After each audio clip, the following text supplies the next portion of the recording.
GOAT Fantasy Football Podcast. I'm your host, Jim Neander, back with you again this early Saturday morning edition of the GOAT. You know, the schedule's been a little messed up the last week or two. Went on vacation, and that just kind of got everything, just kind of fucked me all up, man. I got things going on, but hey, listen, games are tomorrow. Get the episode up early today. You got time to check it out. Get your starts and sits ready. Everything's already ready to go for the week, right? So, want to wait till the last minute here. We still have COVID information coming hot and heavy. More and more people, testing positive. We have facilities being closed today. There's still a lot of stuff going on right now. So, kind of glad to be actually doing the show a little bit later this week. We have a little bit more information. We'll see if any of these games wind up getting canceled or postponed. So at this point, we're still going to have a regular scheduled, season as far as the length of time, but I don't know if that's going to stay, man. So yeah, right now the Jaguars are the last one. The Jags had to close their facility today. Of course, they are scheduled to play at 1 o'clock tomorrow at home against the Lions, and at least neither of these teams have had a bye yet, so they can both be moved, to a bye week. If it has to happen, we can go from there. But, any of these other teams, they already had a bye and they have to move any of these games, and then we're looking at adding on more weeks to the regular season. So things could get dicey here, but the NFL for now, hey, they are trucking along. They're not going to let it stop them. So they're ready to play some football, and I'm totally fucking fine with that. So, hey, all right. Let's go with these games here. You know how we do it on these preview shows, right? Week 6 preview, we run through every game. I let you know who I would start, who I would sit, why, and give you an idea of how strongly I feel about it. That's it. That's what you need to know, right? We don't need to go through an hour of fluff here. We're going to do half the games on this episode, get the other half going on the next episode. Easy enough, right? This way you can listen through, find out who you like, and we'll go on from there, right? So I'm not trying to kill you with too many stats. I mean, listen, you gotta have your stats, obviously. I get it, but at the same time, I mean, we're all following what's going on here. We're all tracking what's happening. So, all right, let's go to our first game on the board here. We're gonna jump out to Tennessee, and Tennessee Titans are gonna be hosting the Houston Texans here in Week 6. Titans just coming off of a thrashing of my Buffalo Bills to remain undefeated. Kind of put the Bills in their place and let them know, hey, no, you're not right behind, those top couple of teams in the AFC. We are still, right there with the Chiefs and the Ravens. So, hey, Buffalo, gotta go back to the drawing board. Let's get back to this game though. So Houston finally got their win last week. Got rid of their coach, Bill O'Brien, coach and GM. Romeo Crennel running the show for now. And, listen, they had a great matchup, so it was a nice week to do that. You got the Jaguars last week, so the offense came alive. Deshaun Watson had a big game. You had, Brandon Cooks had a monster game. So, things were looking up. Now, against the Titans here, I mean, you can pass on the Titans. They are more of a bend but not break defense right now. They're giving up a decent amount of yards per game, but not that many points per game. So I'm going to go ahead and start Deshaun Watson here in this game. Absolutely. I mean, not that it really should be in question, but you definitely should. Now, on the other hand, David Johnson is a tough start, but the reality is with 4 teams, on a bye, and with the way injuries are going and things like that, you probably have to play David Johnson. I'm not in love with him. I'm expecting low-end running back 2, maybe running back 3 numbers, to be honest. But, you're missing all the Chargers running backs, Alvin Kamara, Latavius Murray, Josh Jacobs, and Chris Carson. So a lot of names already gone, plus the injuries. I get it. You're probably playing David Johnson out there. You heard Romeo Crennel talk about during the week that Duke Johnson could get more involved, start getting more of the passing work. And let's be honest here, David Johnson hasn't looked great by any means. So, you might see the other D Johnson coming back in and vulturing some of those passes that you've been getting for David Johnson here. I think Duke Johnson is absolutely playable here. If you're in a pinch like I am in one league where my choices right now are fucking brutal for this running back 2 spot. I got to play either Nyheim Hines or Frank Gore or Duke Johnson. It's a PPR league, and I'm sweating the decision here. Probably going to play Gore because I know he'll get the touches. I wish they'd come out and practice and say, hey, well, Michael Perrine is our guy. But again, getting off track. Sorry. Getting off the rails pretty quickly here. Let's get back to these Texans. So, yeah, I mean, I think you can play Duke Johnson in a pinch in PPR format mostly to get you, upwards of 10 points, and you're hoping for that. Let's look to the outside here. You're definitely going to play Will Fuller. Obviously, last week was a Brandon Cooks week. It was his first big week. But even though Brandon Cooks had a big week, you still had the 8 targets for Will Fuller. You still had a touchdown. It was still a very good game for Will Fuller. So you were totally fine with that. It's actually good to see that in a game where Brandon Cooks goes off, that you still have enough meat on the bone for Will Fuller there. He's the wide receiver 19 in PPR formats, it looks like. And you're rolling Will Fuller out there. Bigger question is Brandon Cooks after the big game last week. And, I don't know if it's necessarily chasing the points. I mean, he's an excellent wide receiver, and he's shown that by, being able to go from team to team and still put up big numbers everywhere he's gone. And, with no preseason, maybe it took him just a couple of weeks to get integrated into the offense here. And I think you can play Brandon Cooks. You're obviously not expecting wide receiver 1 numbers. I certainly wouldn't be. But I think you want to get Brandon Cooks, on the field here. Get him in your lineup. Randall Cobb, I liked him, and they are using him a little bit more, which makes me happy about that. But I don't know if you can trust him. There's a lot of wide receivers out there that are putting up numbers right now. I think there's a lot of other guys you can find, with higher ceilings. So, Randall Cobb and Kenny Stills, I'm going to keep both those guys on the waiver wire or on my bench, wherever they happen to be. And then last but not least, I think Darren Fells is a guy you can play as a tight end. Still a rather touchdown-dependent tight end, but he is going to be missing Jordan Akins this week. Looks like he's going to be out with the concussion and also got an ankle thing going on. So, Darren Fells is the kind of guy you can probably expect to have 4 catches for 40 or 50 yards. And then if you get into the end zone, fantastic. You're going to wind up, as a tight end 1. And if you don't, you're going to be, struggling to reach that, tip of the tight end 1 sphere. But yeah, I mean, you can go ahead and play him. Titans, you can go ahead and play, most of your main Titans here. I think Tannehill's a good play. They're at home. He looked great last week. There's no reason to keep, not playing him. I understand from a metrics point of view that the attempts aren't there, and that's always worrisome.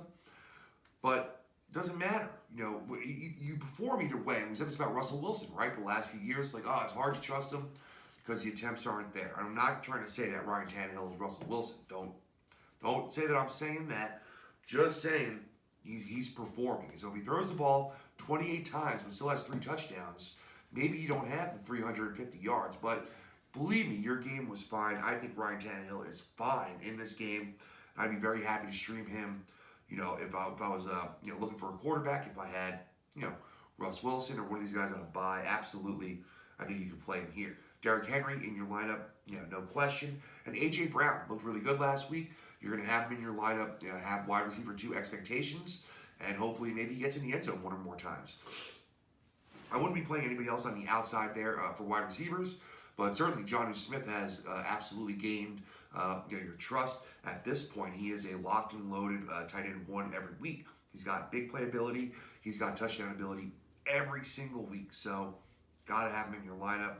Right now, I see him as the number 4 tight end in PPR formats, just literally a fraction of a point behind Mark Andrews. So, he's definitely getting the job done there. And he's only played 4 games. So really, he's the number 4 tight end in 4 games. Looks like he's the number 2 tight end on a points per game basis. So,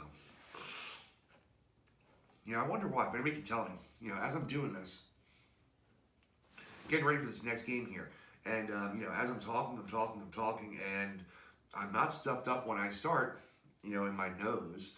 And then as I'm talking for 15, 20 minutes, maybe I'm not breathing correctly. All of a sudden I feel more stuffed up in my nose. I don't know.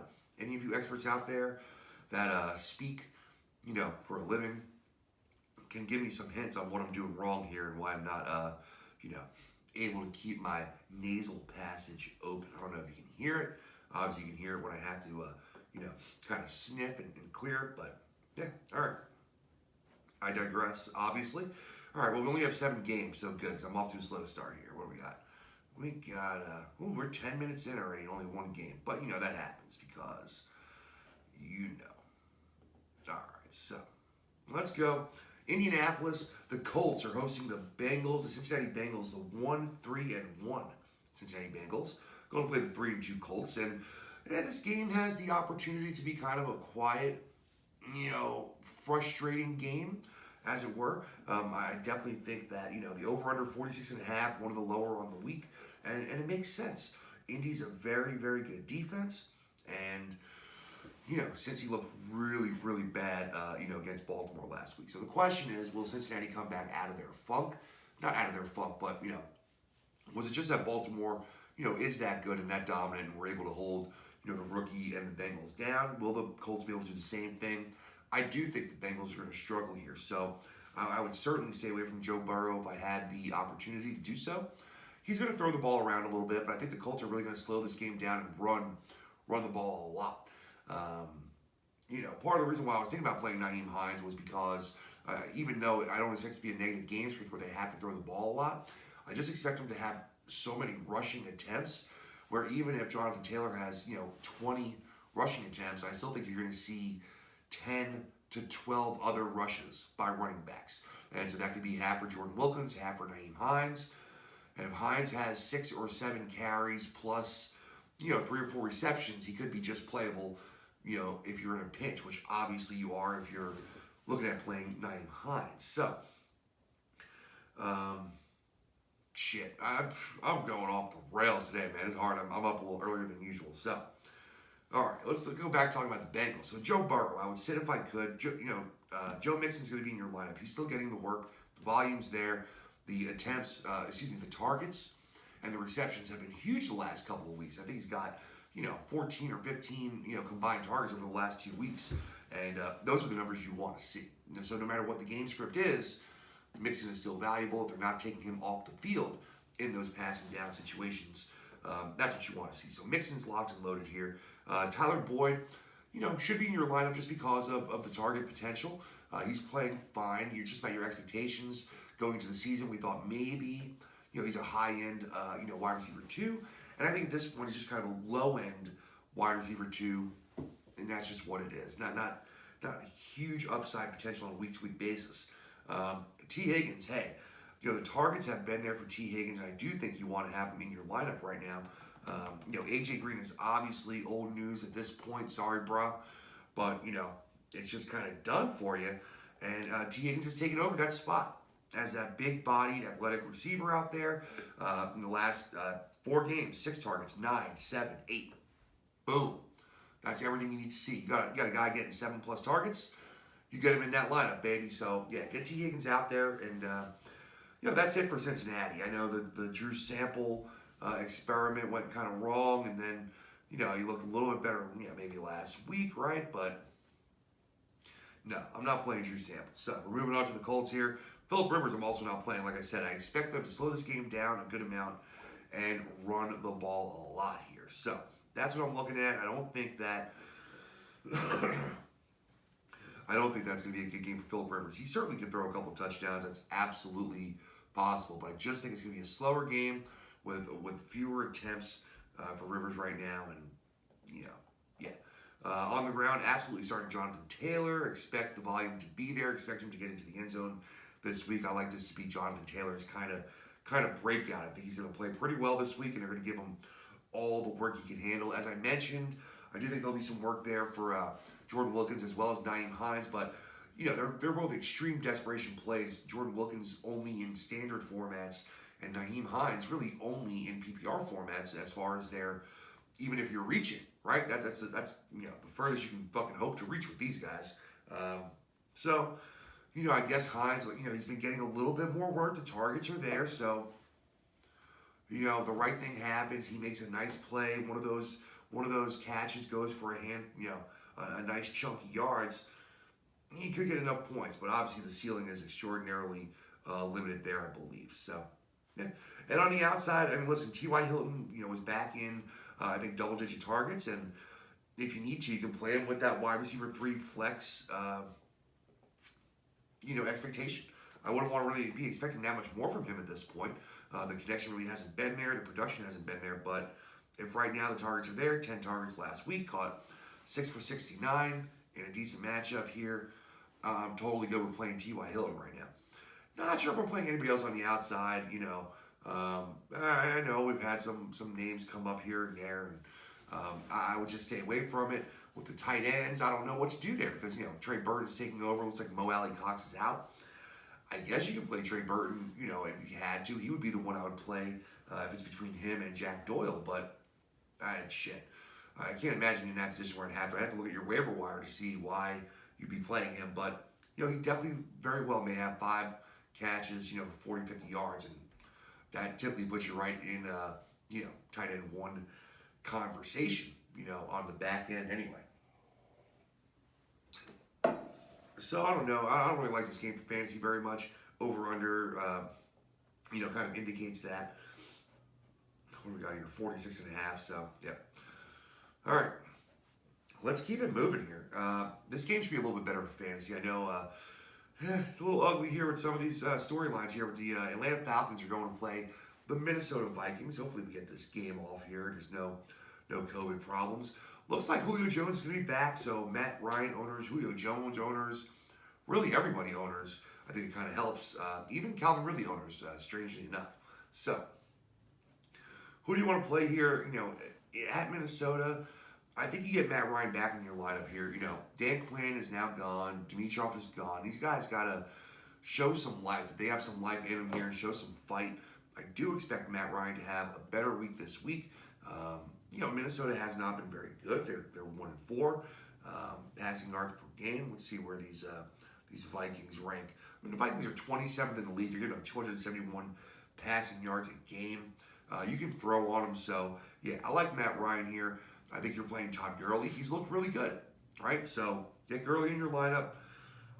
Julio, if he's healthy, you're gonna need him out there. The upside is too high to keep Julio out of your lineup. Ridley's a stud. Keep him in your lineup. And then, Russell Gage, unfortunately, a couple good weeks that nobody really played him. And then all of a sudden, people started playing him, and they were just turds being laid left and right. What can you do about that? Really nothing you can. I wouldn't want Russell Gage in my lineup this week. I wouldn't want Olamide Zacchaeus in my lineup this week. I think you keep the top 2 receivers out there, Julio and Calvin. You just move on from there. That's it. You just move on from there. Hayden Hurst, that's a tough one just because tight end is pretty ugly right now. It really is. We got some good ones, especially like streamable ones that are on a bye this week.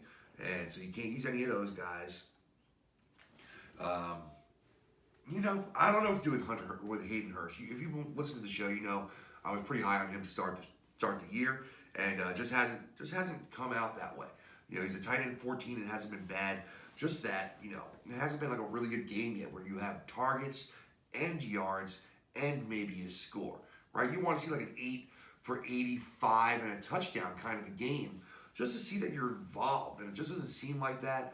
Who knows? Maybe some changes in the offense, but he's ranked outside my top 12 tight ends this week. So if you have a better option, go with it. I don't want to recommend Hayden Hurst this week, but you may have to play him if you have him on your roster. So, all right.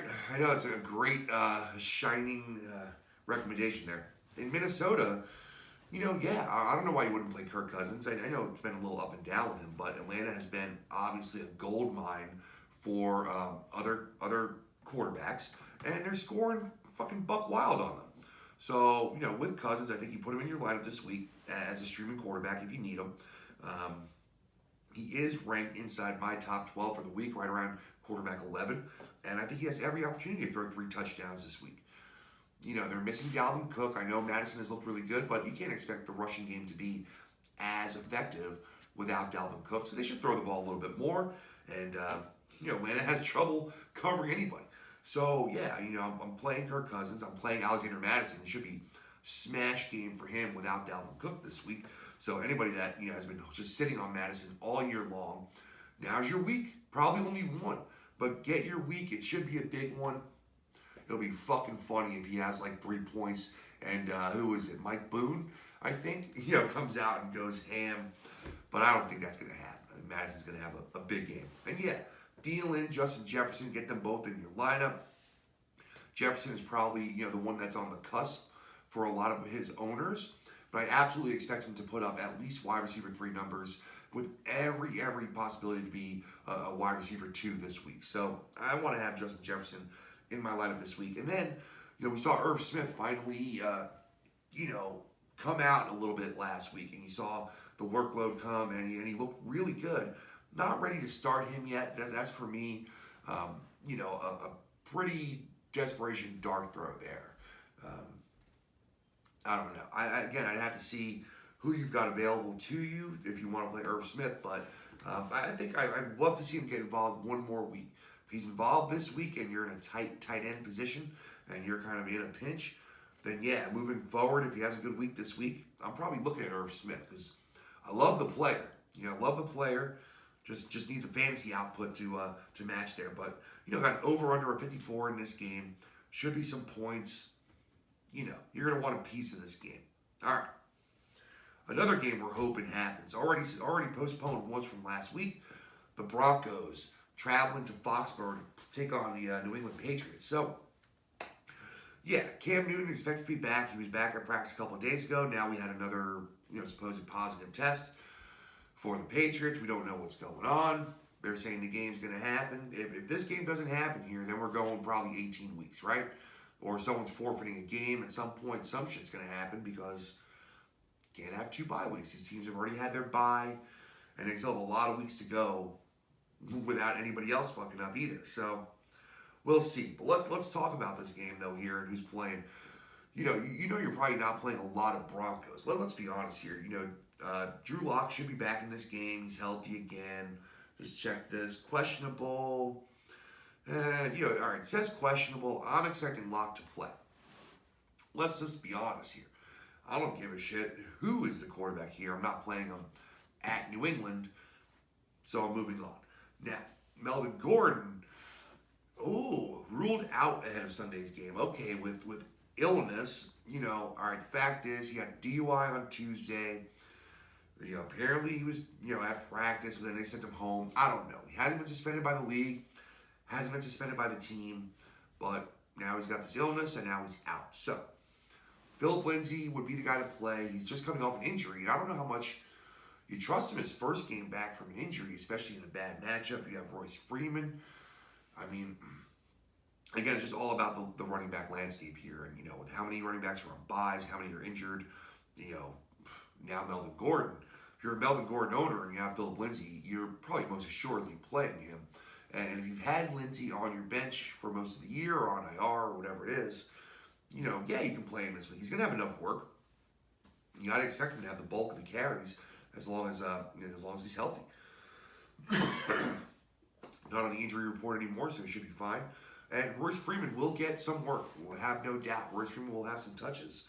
But, you got to feel, you really got to be lucky. You got to be a great, you got to be a really lucky player. Maybe you want to go play some blackjack tonight if you play Royce Freeman. He has a big game. He could get into the end zone, but not expecting a lot. But he's going to get some work in there.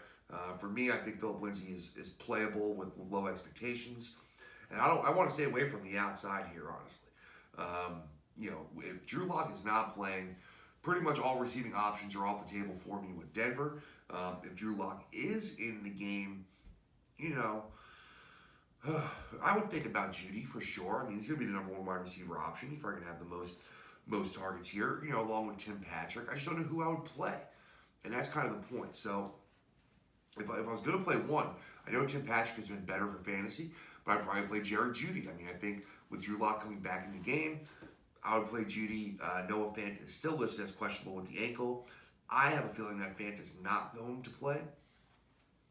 But if you're a Fant owner and he plays, the question is, are you going to play him? And I wouldn't play him in that situation. The worst thing, I can't stand it when I play a guy and he's questionable. Oh, he's going to give it a go. He looks good. He feels good. He's going to give it a shot. He should be fine. And then 4 minutes into the first quarter, there he goes. He takes a hit, rolls over, fucking gone for the game. You got your 1.6 points. Come on. That shit really, really grinds my gears, right? All right. Let's go. All right, so to the New England side of the ball. Cam Newton, again, supposed to be back. practicing with the team after his, COVID diagnosis. And we didn't hear anything about him having any symptoms. Supposedly, asymptomatic throughout and should be healthy. But, it's been kind of up and down for him so far. Denver hasn't really been giving up much, to the running back. So I guess you're going to play Cam in this game. I've got him in one league, and I'm going to play him. I had Bridgewater, who I played last week. Don't really think I want to play Bridgewater this week in his matchup, so I am going to go ahead and play Cam Newton. And you got to hope one or the other, right? He's going to have a good game passing. Maybe he'll have a good game rushing. I'm not sure which one to expect this week, but I'm going to have him out there as a decent option to have his, 20-plus points this week.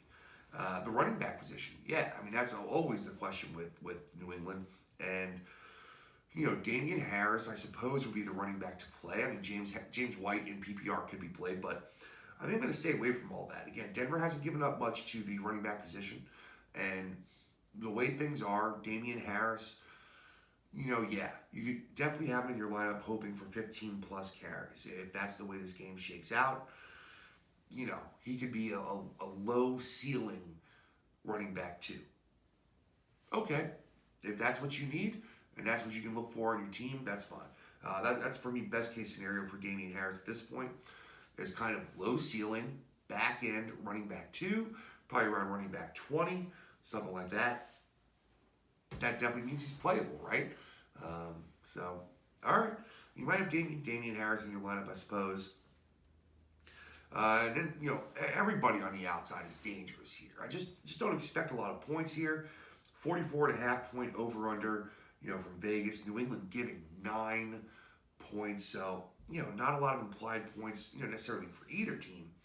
I don't know. I'm staying away from it. So, really, this is another game. There's a few games on the slate that, this weekend I want to stay away from. Cincinnati, Indianapolis is one of them.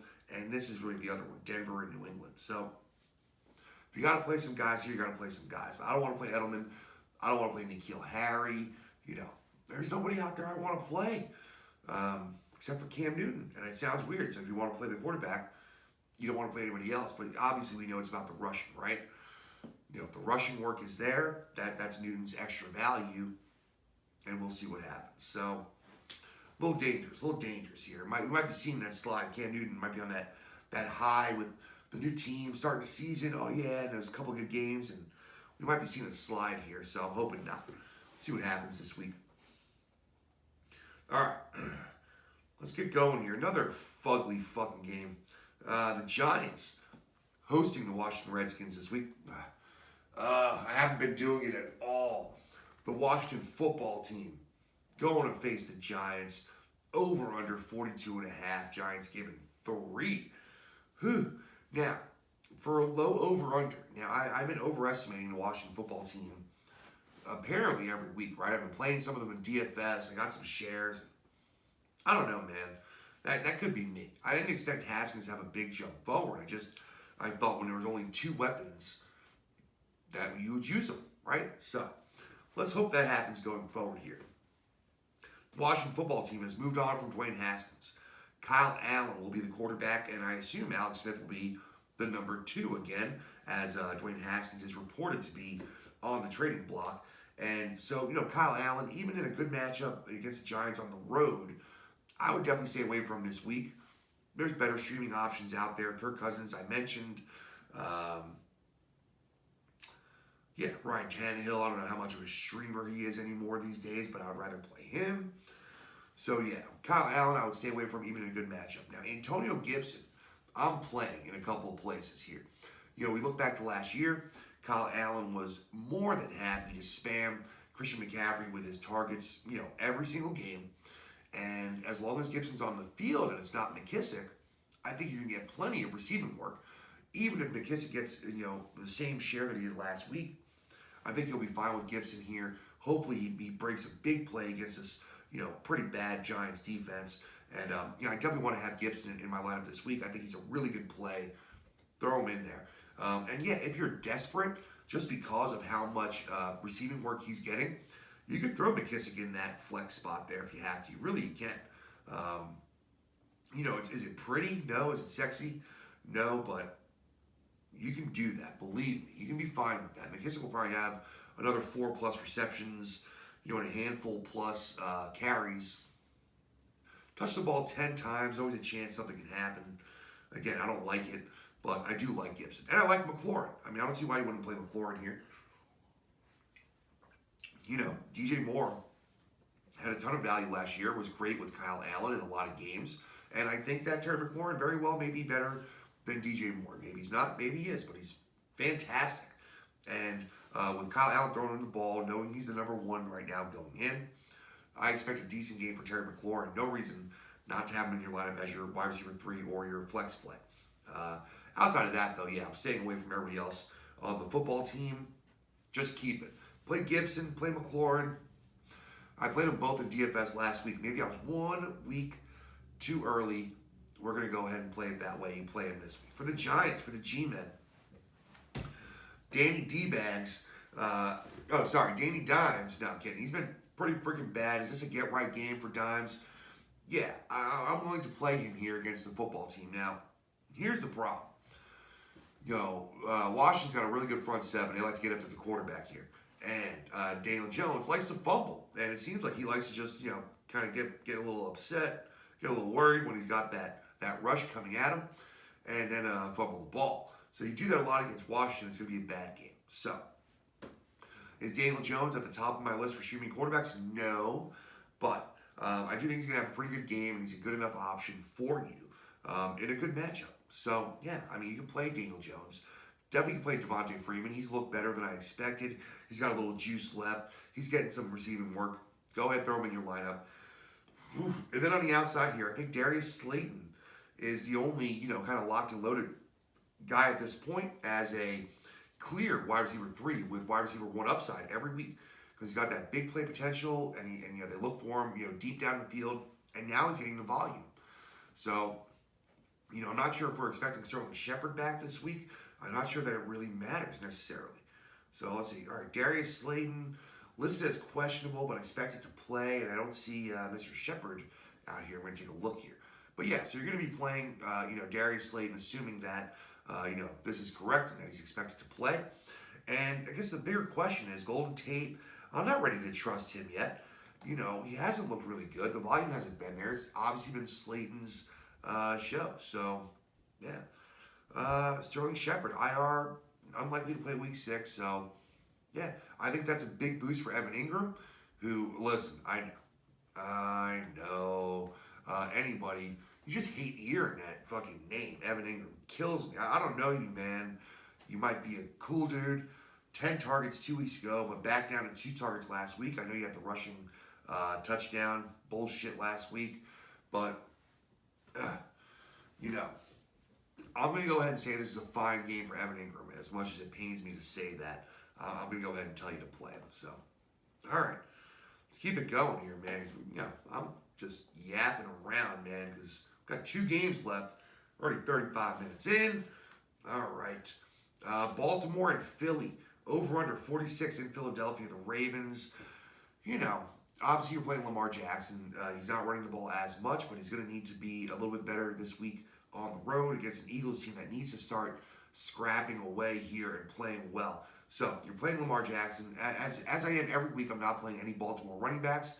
Too much of a share, and I just can't do it. So none of them have been really good for you, and that's exactly what. On the outside here, Marquise Hollywood Brown needs to be in your lineup. He's getting much more involved. The targets are there. They're in a much different range around the field than they used to be. So I just like the usage. I like that he's running more and more varied routes and in different parts of the field. So definitely want to have Marquise Hollywood Brown in there. And then you want to have Mark Andrews. And this is one of those teams where that's it. You just don't know where that touchdown's going to come from. Any week it could be Willie Snead. It could be Miles Boykin. It could be Nick Boyle. I mean, that can absolutely happen. But the guys the higher probability guys to have in your lineup to score, Lamar Jackson, Hollywood Brown, Mark Andrews. Don't overthink it. Get those 3 guys in your lineup. Keep everyone else on your benches this week. Philly. Let's talk about Philly here. Carson Wentz. I don't think you want to play him. I know they're at home. Again, like I said, they're fighting for their life. He's been okay. But turnovers, everything else, it's just not looking good. He's not getting his receivers back. You're hoping at this point, Deshaun Jackson, Alshon Jeffrey, these guys are going to come in and, give him a hand, help him out. They've both been ruled out already for the game. This team can't stay healthy, man. Lane Johnson is out. That's not going to help. Not going to help my Miles Sanders pick, but got to play Miles Sanders. Listen, let's just tell the truth, man. Last week was not a very good game. There was one great play, right? A huge touchdown run, and thank God you had that because the rest of the day was shit. And the offensive line is bad, and it's going to be tough. But Miles Sanders should have the volume. Hopefully the receiving work is there, and you're playing Miles Sanders. And yeah, why aren't you playing Travis Fulgham?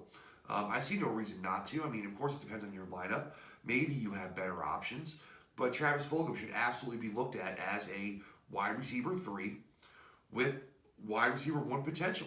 Because if he's the number 1 guy on this offense that Carson Wentz is going to look at, and he's going to get 10 targets, then hey, doesn't matter what your name is, right? You're getting the opportunity. Anything can happen. You're getting those targets. You're a wide receiver 3 with wide receiver 1 upside. You did it last week. You can do it this week. So, yeah, I mean, why aren't you playing Travis Fulgham? I get it. It's dangerous. You feel nervous. But, who the fuck else is there? Greg Ward, yeah, he's had a couple of decent games with good target share. But his game is that short to intermediary game, right? Travis Fulgham can spread the field a little bit. I know the Ravens defense is tough. I'm just saying, he's the guy to play if you're going to play someone. And Zach Ertz, again, fucking guy's been breaking your heart, right? Even when Dallas Goedert went down, you're thinking, all right, now's my time. Now Ertz gets to eat. Just didn't work out that way, in the last couple of weeks. But Baltimore has been, really good everywhere. The only place they've been even a little bit vulnerable has really been against the tight end, and maybe that's just by necessity because where else are you going to throw the ball when you play against, Baltimore? But, Zach Ertz should be fine. He should be targeted heavily, and he has every chance to get to the end zone this week. So, playing Ertz again, I know. If he doesn't do it this week, we'll talk about it next week. But go ahead and roll him out for one more game here. All right. Last game for the show here. Cleveland Browns traveling to Pittsburgh to play the Steelers. I like the over-under here, 51. Pittsburgh giving 3.5 points. So a decent amount of implied points for both teams here. OBJ back at practice. There was the, COVID scare, I guess, with OBJ. Everything seems fine. But they do have a lot of other injuries on their team right now. Man, let's see here. What about for Jarvis Landry, questionable for Sunday, ribs and hip. Baker Mayfield, he's going to play. He's questionable, chest and ribs. I think they're all going to be fine. We'll find out a little bit more maybe today. But, I think they're going to be fine here. So let's just assume they're all going to be in the game. Baker Mayfield is not going to be, I know there's a decent implied total here, but I'm a little nervous to play Baker here on the road. I'd still probably play, Kirk Cousins over him, as I stated. It's definitely Tannehill I'd play over him as well. Maybe even Derek Carr. I mean, we haven't gotten there yet, right? Oh, Derek Carr's on a bye, never mind. So, yeah, I'd probably be staying away from Baker Mayfield this week, even though the implied total is decent here. Kareem Hunt, got to be in your lineup. As long as he's healthy, he's going to get the work. He's going to be the bell cow here. And I think that you have to hold off on D'Ernest Johnson for the week. We saw last week that it was going to be, looks like it's going to be Hunt's backfield here. And the split is not going to be near as even as it was for Chubb and Hunt as it's going to be for Hunt and Johnson. That's what it looked like last week. That's what I'm going with this week against a team that's, pretty good against the run. So I'm playing Hunt. I'm not going to play D'Ernest Johnson. And then, I'm playing OBJ for sure. Why not? Just about expectations. He's probably not going to be a wide receiver 1. But he should at very least be a wide receiver 3. More than likely, he'll be, somewhere in the mid wide receiver 2 range. And, you might say that, he needs those gimmick plays to get there. But they're giving it to him almost every week. They're doing something, right? So that's all I want to see. You're trying to get the ball into your best playmaker's hands. And I talk about this all the time. Nothing pisses me off more than when coaches just refuse to put the ball into their playmakers' hands. Cliff fucking Kingsbury. Talking to you. Yes, I'm talking about Kenyon Drake. We'll get there on the next episode. But, I like the fact they're getting him the ball. They're letting him pass. They're targeting him when they're letting Landry pass, or they're throwing these other gimmick plays out there. They're throwing end arounds, with him out there. They're letting him rush the ball. Do it all. I think every single game, he should do once. One time every game, he should either, be trying to catch a pass from somebody that's not the quarterback, trying to throw a pass to somebody, or, running the ball at least once a game. Every damn game, because if you do that 16 times a year, you probably get 3 touchdowns out of it at least, right? That's the kind of playmaker he is. So, playing OBJ, if Landry, man, this is why it's painful. I know they're pretty close in production per se, but it doesn't feel that way. And now you got the matchup on the road, and you got the questionable tag. There's just so many wide receivers out there that are producing that I probably would not be playing Landry this week. He's going to be outside my wide receiver 3, probably somewhere in that mid wide receiver 4 territory in the late 30s, early 40s. And, I'm going to stay away from that. So, I'm going to advise that you sit Mr. Landry. And then Austin Hooper here. It's all about your team. Austin Hooper is not inside my, top 12 tight ends, but the way things are right now, sometimes, 3 teams out there might have 2 guys that are in the top 12. Right? Because we didn't see a lot of these guys hitting the top 12 as it stands. So, we look at the tight ends right now that are in the top 12. Jonnu Smith, Robert Tonyan, Jimmy Graham, Noah Fant, Dalton Schultz, right? These guys are all in the top 12 right now. And, all those guys were probably not drafted. Jonnu Smith might have been drafted in a lot of leagues. But definitely not Tonyan, Jimmy Graham, Noah Fant. Yeah, Fant was drafted, but at the end, you get my point, right? The point is they weren't expected to be, maybe right off the bat, top 12 options. Noah Fant's only played 4 games. Kittle's played in 3. They're in the top 10. Jonnu and Tonyan have only played 4 games, and they're in the top 5. So that's just the way it's looked for tight ends right now. I don't know what to say. So, if you have Austin Hooper and you don't have one of the other guys, then I'd probably play Austin Hooper over, Gronkowski this week. I'd probably play him over Trey Burton. I'd play him over Hayden Hurst. So, I think you get Austin Hooper in your lineup this week. And then for Pittsburgh, I think you played most of your Steelers here. So we know Deontay Johnson is ruled out already. So that means I'm absolutely playing, that doesn't matter for me with Big Ben. He's got weapons out there. Playing Roethlisberger, I'm playing James Conner. I'm playing Juju Smith-Schuster. For Juju owners, which I have multiple shares of Juju, it's been nothing short of extremely frustrating. At least the first couple of weeks, you're getting touchdowns. Now you're not getting targets. You're not getting touchdowns. You're not getting dick right now. I know there was the quote this week, Ben Roethlisberger, the whole, Juju's such a great teammate. He's so happy for, Claypool to have his big game. And that's great and all, I don't look too much into these things. I just want to see targets. I want to see targets. So let's get targets for Juju this week. I do think this is the week they get him going. I know everyone's saying the whole thing, right? The squeaky wheel bullshit. I hate saying the same, fucking phrases as everyone else here, but squeaky wheel might get the grease here. You're playing Juju, and now you're playing Chase Claypool. Absolutely. Now that Deontay Johnson is out, there's absolutely no reason why you wouldn't be. James Washington has been delegated to below all those other fucking guys, right? So whoever's out there, whether it's Deontay Johnson, Juju, Chase Claypool, James Washington seems to be behind those guys. So I'm not trusting James Washington at all. He's out. But play Juju, play Chase Claypool, and Eric Ebron, all of a sudden, on the come up here as a tight end. And if you're in a pinch, I do like Eric Ebron this week. He's getting more and more involved. I think he's going to have a good game this week. So I do want to play Eric Ebron. He's just outside my top 12. But again, some of these guys are on a bye that are in the top 12, or some of these guys that I might play anyway. And with that being the case, you're probably going to have Eric Ebron in your lineup. I'm okay with it. I like it. I like him this week. So, all right, guys. Let's put us all out of our misery here right around the 45-minute mark. right where we want to be. Not too bad. So, listen, we'll have this episode up shortly. We'll get the other half of the preview up so you know your starts and sits for tomorrow. Plenty of time between now and then, and I'll definitely get it up for you here. I promise next week we'll be up a little bit earlier. Not gonna cut it so close here. Gonna get back on track here. Gonna have to crack the whip here. I need a boss here to crack down on me. So, all right, y'all. Thanks a lot again. You know the drill. If you're on YouTube, subscribe, like, and share. Do your part to help us out. If you've already listened, you know, hey, then you're trying to help, right? So just go a little bit further and hit those buttons. You know, share it out there. Don't be that guy. Yeah, and you can also listen to the show if you want to just listen to it. Find it anywhere that you listen to podcasts.